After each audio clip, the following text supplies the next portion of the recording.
மாண்புமிகு முதலமைச்சர் அவர்களின் அறிவுறுத்தின் பேரில் திராவிட முன்னேற்ற கழகம் சார்பில் வக்ஃப் திருத்த சட்டத்தை எதிர்த்து உச்சநீதிமன்றத்தில் வழக்கு தொடர்ந்திருந்தோம்.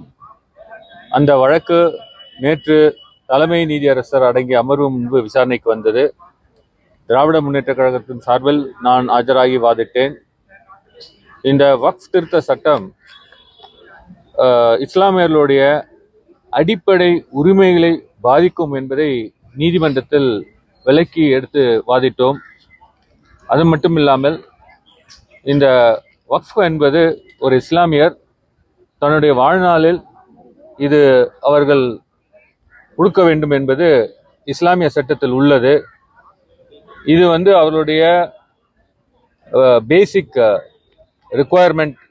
அந்த பேசிக் ரிக்குவயர்மெண்ட்டை எசென்ஷியல் ஆஃப் தி ரிலிஜன் என்ற மாதிரி நாங்கள் சொல்லி வாதிட்டோம். அந்த எசென்ஷியல் ரிக்குவயர்மெண்ட்ஸ் ஆஃப் ரிலிஜன் ஃபங்க்ஷனில் ஒரு பார்லிமெண்ட் சட்ட திருத்தம் மூலமாக தலையிட முடியாது.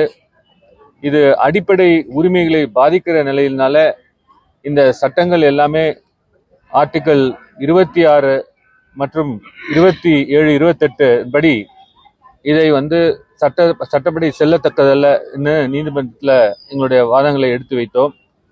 இந்த வழக்கில் நேற்றுக்கு உச்ச நீதிமன்றம் இடைக்கால ஒரு உத்தரவு பிறப்பிப்பதாக இருந்தது. அப்பொழுது ஒன்றிய அரசின் சார்பில் ஆஜரான சொலிசிட்டர் ஜெனரல் அவர்கள் தன்னுடைய வாதத்தை இன்றைக்கு வைப்பதாக அந்த வழக்கு கூறியதன் பேரில் அந்த வழக்கு இன்றைக்கு ஒத்திவைக்கப்பட்டது. இன்றைக்கு ஒன்றிய அரசு நாங்கள் தொடர்ந்த வழக்கிற்கு பயந்து எந்த இடைக்கால உத்தரவும் நீதிமன்றம் பிறப்பித்துவிடும் என்ற ஒரு அச்சத்தில் அவர்கள் தானாகவே முன்வந்து உச்ச நீதிமன்றத்தில் நீதிமன்ற விசாரணைக்கு இருக்கும் வரை இந்த வக்ஃப் உள்ள சொத்துக்கள் எந்த விதத்திலும் தலையீடு இருக்காது. அதே போல இந்த வக்ஃப் வாரியங்கள் மற்றும் வக்ஃப் கவுன்சில் இதில் எந்தவித மாற்றங்களையும் தாங்கள் செய்ய போவதில்லை என்று நீதிமன்றத்தில் உறுதிமொழி அளித்திருக்கிறார்கள். ஒன்றிய அரசு உறுதிமொழியை உச்ச நீதிமன்றம் என்று ஏற்றுக்கொண்டு இந்த வழக்கை ஒரு வார காலத்திற்கு தள்ளி வைத்துள்ளார்கள். நீதியரசர்கள் தள்ளி வைக்கும் போது கூட என்ன சொன்னார்கள் என்றால், ஒரு வாரம் கழித்து வேறு ஏதாவது உத்தரவு பிறப்பிக்க வேண்டிய சூழ்நிலை இருக்கிறதா இல்லையா என்பதை ஆராய்ந்து பார்க்கப்படும் என்று கூறியிருக்கிறார்கள். இது உண்மையிலே இஸ்லாமிய மக்களுக்கு திராவிட முன்னேற்ற கழகத்தால் போடப்பட்ட இந்த வழக்கில் அவர்களுக்கு ஒரு நல்ல உத்தரவு நீதிமன்றம் என்று வழங்கியுள்ளது. அடுத்த கட்டமாக இப்போ ஒரு வார காலத்திற்கு தான் இன்ட்ரீம் ஸ்டே கொடுத்திருக்காங்க. மத்திய அரசு என்னென்ன தொடர்பாக மத்திய அரசு பதில் அளிக்க வேண்டும் அப்படின்னு சொல்லியிருக்காங்க. அதாவது இது பேசிக்கா ஒரு முஸ்லிம் ஹிபா, அதாவது ஓரலா கூட ஒரு கிஃப்ட் கொடுக்கலாம். இது 1995 சட்டத்திலே வக்ஃப் சட்டத்திலே இருக்கிறது. அதே போல ஒரு முஸ்லிம் இஸ்லாமியர் என்பவர் தன்னுடைய வாழ்நாளில் மோட்சத்துக்கு செல்ல வேண்டும் என்றால் அவர் இந்த போல சேரிட்டி செய்ய வேண்டும். இது ஒரு important essential requirement of a religion. இந்த வக்ஃப் போன்ற இந்த சட்டத்தினால் அவர்கள் தன்னுடைய சொத்துக்களை தானமாக கொடுக்க வழிவகுத்து இருந்தது. இது போன்ற சட்டங்கள் இந்த அடிப்படை உரிமை, இஸ்லாமியர்களுடைய அடிப்படை உரிமையை பாதிப்பதாக நாங்கள் எங்களுடைய வாதத்தில் கூறியிருந்தோம். அந்த வாதம் ஏற்றுக்கொண்டார்கள். அது மட்டும் இல்லாமல் 100 ஆண்டுகளுக்கு மேலாக வக்ஃப் பை யூசர், அதாவது இந்த சொத்துக்கள் வாய்மொழியாக இஸ்லாமியர்கள் இந்த வக்ஃப் கொடுத்திருக்கிறார்கள். அந்த 100 ஆண்டு காலுக்கு மேலாக அந்த சொத்துக்கள் மேலே கல்லூரிகள், பள்ளிகள், அதே போல மருத்துவமனைகள் இதெல்லாம் இயங்கி கொண்டிருக்கிறது. இதற்காக தனியாக எந்தவித டாக்குமெண்ட்டும் இல்லை.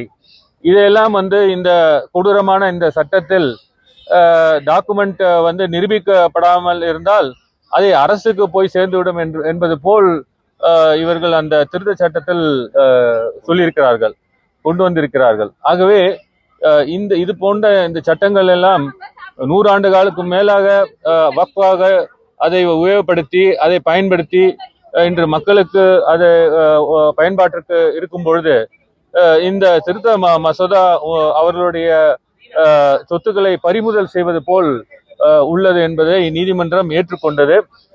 அதனால்தான் நேற்றுக்கே இடைக்கால உத்தரவு பிறப்பிப்பதாக இருந்தது. அதை ஒன்றிய அரசு இன்றைக்கு தள்ளி வைத்து கேட்டுக்கொண்டு இன்று அவர்களே பயந்து போய் முன் வந்து இந்த உத்தரவாதத்தை உச்சநீதிமன்றத்துக்கு அளித்திருக்கிறார்கள். இது உண்மையிலே திராவிட முன்னேற்ற கழகத்துக்கு கிடைத்த இன்னொரு வெற்றி. சார், இடைக்கால உத்தரவுன்னு சொல்லும் போது இந்த மத்திய அரசு கொண்டு வந்த இந்த வக்ஃபு வாரிய சட்ட திருத்தத்தை முழுமையாக நிறுத்தி வச்சிருக்கா அல்லது சில சரத்துக்கள் மட்டும் இடைக்கால தடையா? இல்ல, முக்கியமான சில திருத்தங்கள் சம்பந்தப்பட்டது இப்போ இமிடியேட்டா எப்படி எஃபெக்ட் ஆக போகுது, அந்த சட்டங்கள் இப்போ மருத்துவமனைகள் நான் கூறியது போல வக்ஃபு சொத்துகள் பல நூற்றாண்டு காலமாக அது வக்ஃபு சொத்து என்று அது சொல்லப்பட்டு அதன் மேல் கட்டிடங்கள், மருத்துவமனைகள், கல்லூரிகள், கல்லறைகள் கூட சொல்லலாம், இது போன்ற இயங்கிக் கொண்டிருக்கும் நிலையில் திடீரென்று ஒரு நாள் இதெல்லாம் நீங்க நிரூபிக்க வேண்டும், உங்களுடைய சொத்துக்கள் எப்படி உங்களுக்கு வந்தது என்பதை காட்ட வேண்டும் என்று தேவையில்லாமல் இந்த சட்ட திருத்தத்தில் கூறியுள்ளது நிச்சயமாக இஸ்லாமியர் மற்றும் இஸ்லாமியருடைய அடிப்படை உரிமைக்கு பாதிப்புள்ளதாக இருப்பது என்பது நீதிமன்றத்தில் நாங்கள் தெரிவித்திருந்தோம்.